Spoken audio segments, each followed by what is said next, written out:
होता है। लेकिन उन्होंने कहा था हम पूंजीपतियों का जो विदेशों में पैसा जमा है, काला धन जमा है, जैसे ही सरकार में आएंगे वो सब काले धन को लाएंगे और प्रत्येक व्यक्ति के खाते में 15-15 लाख रुपया हम डालेंगे। बताओ किसी को मिला? 15 रुपया नहीं मिला, 15 रुपया नहीं मिला। और कहीं कहीं तो 500 रुपए का खाता खुलवा लिया, एक पैसा तो नहीं दिया। ये भी हुआ। और इन्होंने कहा था किसानों की आय हम दोगुनी करें। बताओ किसानों की आय तो नहीं करी, 50 बोरी की 45 किलो की कर दी, 45 के बाद 40 की। और बताओ DAP और यूरिया के दाम और बढ़ा दिए। और बताइए जब किसान दिल्ली पर धरने पर बैठे, 2 साल लगातार बैठे, बताइए अपनी मांगों को लेकर के, जो काले कानून 3 काले कानून भारतीय जनता पार्टी के किसानों के खिलाफ ले आए। अगर किसान नहीं रहते तो किसानों के हाथ से उनकी जमीन भी चली जाती, फिर मालिक नहीं रहते किसान, ये भी पूंजीपतियों को दे देते। जैसे अभी बता रहे थे कि एयरपोर्ट दे दिया, रेल दे दिया, LIC दे दिया, LIC दे दिया।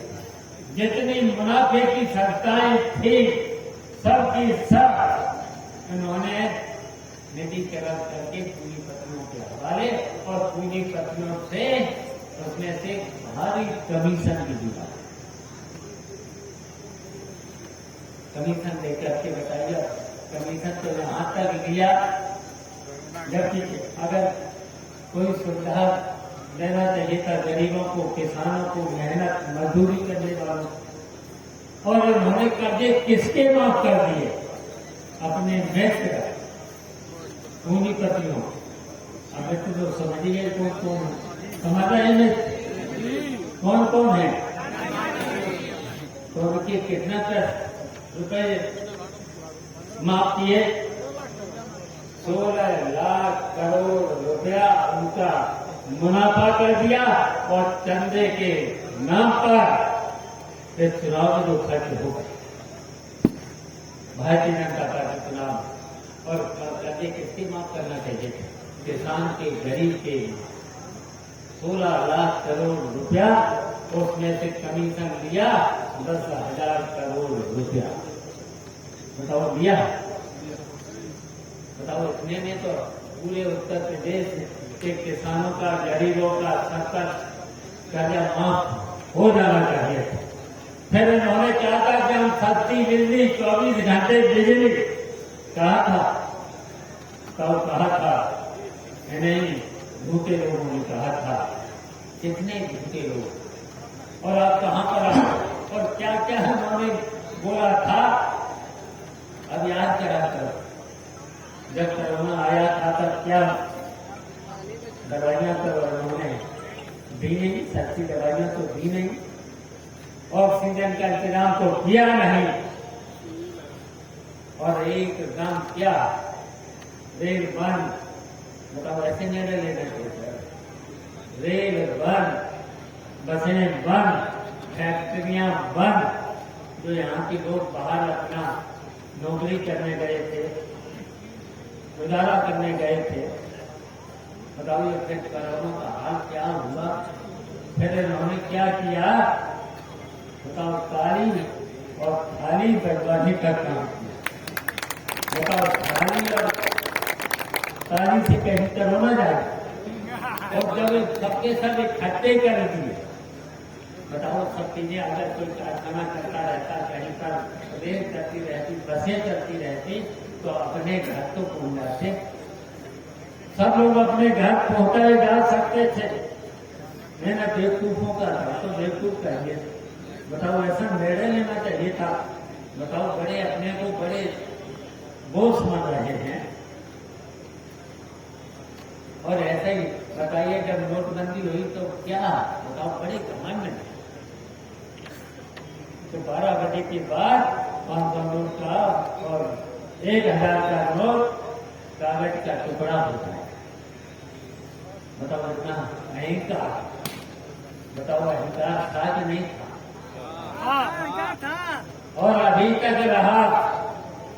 लेकिन अब जब जनता ने, पूरे देश की जनता ने, इंडिया गठबंधन ने और समाजवादी पार्टी ने, और समाजवादी पार्टी के जो कार्यकर्ता हैं, बूथ से लेकर के, सेक्टर से लेकर के, प्रधान से लेकर के प्रधान भी, बताइए जनप्रतिनिधियों का कोई भारतीय जनता पार्टी के राज में प्रधानों से लेकर कहीं पर भी सम्मान है? बताओ। अब यहाँ पर मंत्री आए हैं और धमकी दे रहे प्रधानों को, बस्ता जमा करा रहे हैं। और बताइए किसी भी कार्यालय में, तहसील से, थाने से, डीएम के कार्यालय से लेकर के, एसएसपी के कार्यालय से लेकर के, बताओ बिना तहसील के कोई काम हो रहा है इस राज्य में? बताओ। और क्या भगवान राम के राज में ऐसा? और मुझे तो लगता है कि ये असली हिंदू नहीं, नकली हिंदू है।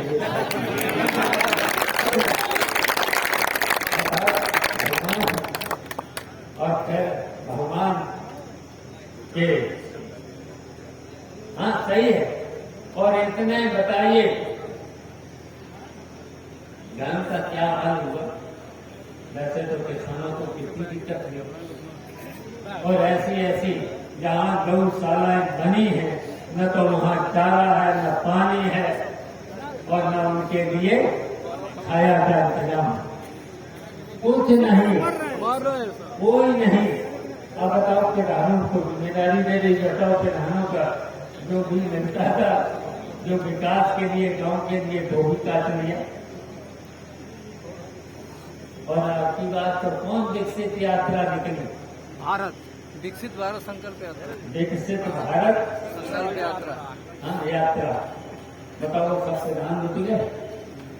प्रधानों की वैसे तो निधि भी काट ली, और उसमें से प्रधानों से 25-25 हजार रुपए प्रधानों से ले लिए। शायद चेयरमैन साहब के यहाँ से भी आया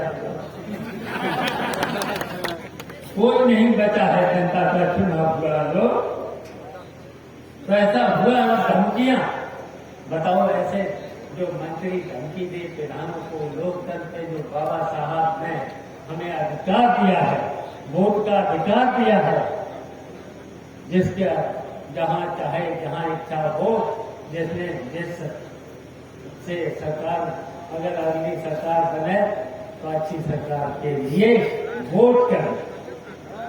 तो बाबा साहब ने यही तो संविधान दिया, सबको मत देने का अधिकार दिया बाबा साहब के संविधान ने तो दिया। अब बताइए मंत्री धमकी दे तो हम तो कहेंगे, हमने तो अध्यक्ष जी से भी कहा, गुरुनाथ जी से कहा, इसकी कंप्लेंट होना चाहिए। अगर कोई भी मंत्री यहाँ आकर के अगर धमकी दे जनता के चुने हुए लोगों को, तो फिर वो मंत्री पद लायक नहीं है, और फिर यहाँ पर नहीं आना चाहिए।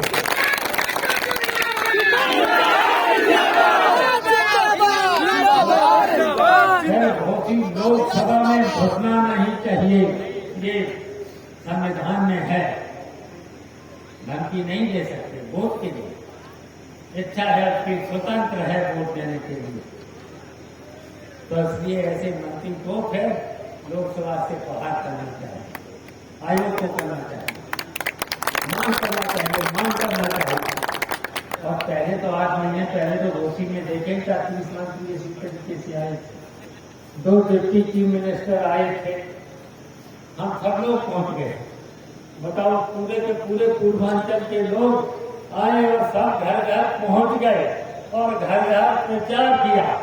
रामाचल राजभक्त लगातार रहे कितने दिन?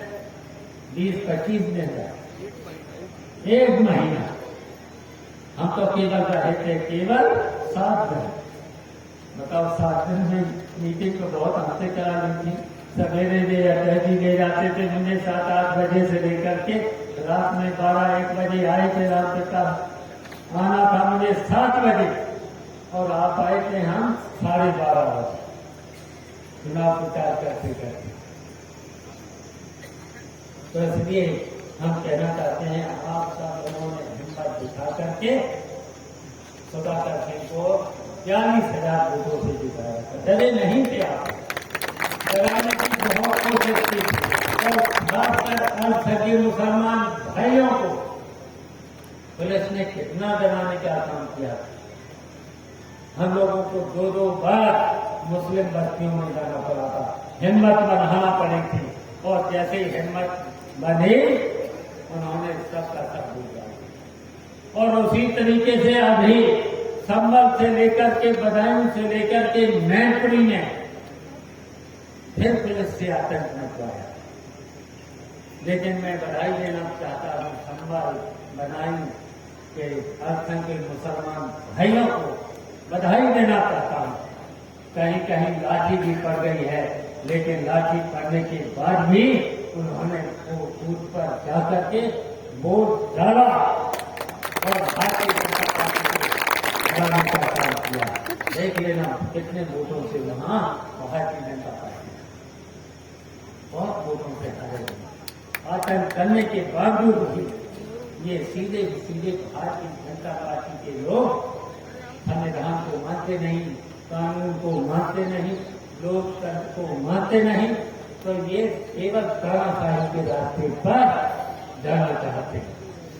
तानाशाही ऐसा तो राज बताओ अंग्रेजों का भी नहीं था, ऐसा तो नहीं था जिस तरीके से आज हिंदुस्तान में बताओ विपक्ष को खत्म करना चाहते हैं। बताओ विपक्ष के नेताओं को, यहाँ तक कि मुख्यमंत्रियों को झूठे मुकदमों में ये बताओ आजम खान 10 बार के विधायक, 2 बार के MP, उनकी पत्नी 2 बार की सांसद और सांसद के साथ साथ MLA और एक कॉलेज की डिग्री कॉलेज की प्रिंसिपल और बेटा 2 बार का विधायक, सबको दी। और एक बेटा को रामपुर, आजम खान को सीतापुर और बेटे को हरदोई की। ऐसा कभी हुआ? ऐसा कभी नहीं हुआ। और जनप्रतिनिधियों के प्रति ऐसे ही इरफान सोलंकी कानपुर का विधायक, रमान राम का आजमगढ़ का विधायक बताइए, सांसद भी रहे। और अगर भारतीय जनता पार्टी में चले जाए तो बिल्कुल सारा माफ हो जाएगा, बिल्कुल सारा माफ हो जाएगा, एकदम पवित्र हो जाएगा। तो बताओ इतने तो बेईमान है कि नहीं? गलत नहीं। तो इसलिए इनको हटाना है। 1 जून को खाके का दबा करके राजीव राय को जिताना और उसमें भी जिताना है। ये जीते तो नहीं। बताइए, उन्होंने 2 करोड़ लोगों का वायदा किया था, नौकरी तो दी नहीं। और नौकरी अगर दे रहे हैं कहीं कहीं, कितने पैसे? संविधान को कितनी संविधान 8.5 और 10 से ज्यादा नहीं करेंगे थे जिनका डिग्रियां हैं। 10 बरिस में पुलिस की भर्ती आई, वो भी आउटसोर्स पर और केवल संविदा के साथ साथ आउटसोर्सिंग में तो 8,000 देते। 8,000 बताओ, 8,000 और 10,000 में बताइए आज के समय में परिवार चलेगा? अगर बताओ एक हमें आप बिना बिजली के दुकान चलेगा नहीं। सब घरों में बिजली अब चाहिए। और कहीं अगर एक कमरे में AC लगा दी जाए तो बताओ फिर कितने का जाएगा? मतलब पढ़े लिखे उनकी बीवियां हैं और अगर नौकरी नहीं मिलती तो बेचारों की शादी भी नहीं हो पाती। बताओ लड़कों की शादी की भी परेशानी है। पढ़े लिखे डिग्रियां प्राप्त होने के बाद तो बताओ नौजवानों, ऐसी सरकार हटना चाहिए।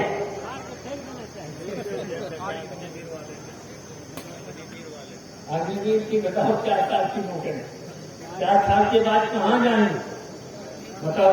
4 साल के बाद अगर शादी हो गई तो फिर बीवी परेशान हो जाएगी कि नहीं। तो अब की बात जब सरकार पलट दोगे और जब इंडिया गठबंधन की सरकार आएगी तो फिर 4 साल की नहीं, फिर तो रेगुलर नौकरी मिलेगी।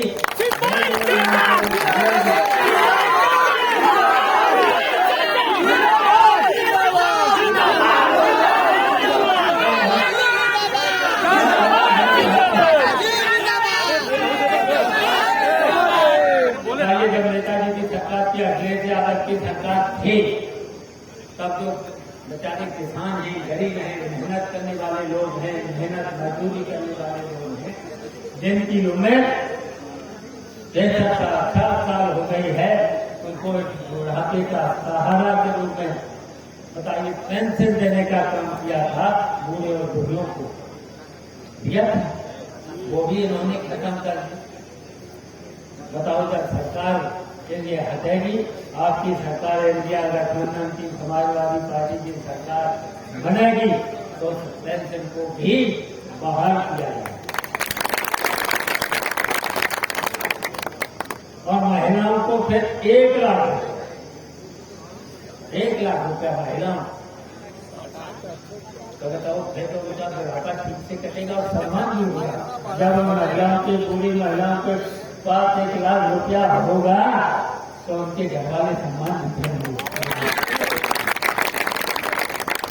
तो इसलिए ऐसी योजना होना चाहिए। नेताजी के समय में बताओ कितने चुंगी माफ, किसानों कर्जे माफ, कच्चा वाला तक की फीस माफ, लड़कियों को जब एंटर करने के बाद 30,000 बताओ सभी वर्ग के लोगों को, बताइए सभी वर्ग के लोगों के लिए काम किया।